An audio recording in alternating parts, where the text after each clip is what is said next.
Hello, this is the Tradesight U.S. Stocks and Futures Market Preview for Friday, the 8th of August, 2014. Unbelievable. All right, here we go.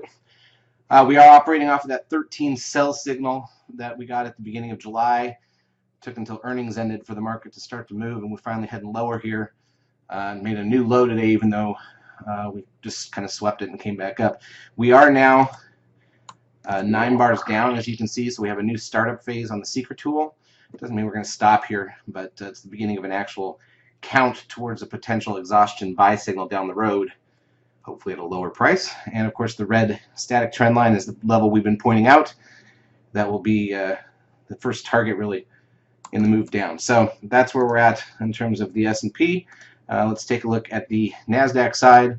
This is a critical area here, 3840 or so. We break this, and we've got ways to drop, at least back to about 37.30, so 100 points could come quick. And of course the static trend line here back at the 35.60 and change area.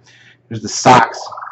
SOX has been leading the way down, still has some room down to the red static trend line.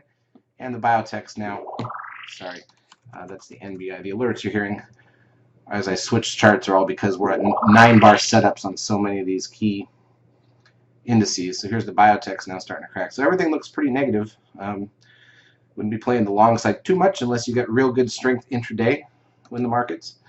And they can, of course, in a downward move, pull the rug at any point in time. So just be aware of that. A couple of key stocks that we trade. Apple, been fairly flat the last few days and sideways here today. Thursday was a very strange day. Market volume was light. And then in the early action, the first hour was really nothing. And even though the market did finally drop, looked like some news started to move to the downside, which although I never found the news, the reality is there was some decent range in the total market. But most of the stocks we trade, I was looking at, not much actually moved down. It was kind of just sitting all day. So it's kind of an interesting trading day. Netflix was up sharply. Now, let's take a look at Netflix here. This is an asterisk on the Seeker count, which means it would be a 13 sell signal, except this bar needs to close above bar 8, which is back earlier in July. So one more day up here would give us a 13 sell signal on our Seeker tool on Netflix. So we'll be aware of that. Let's take a look at Google.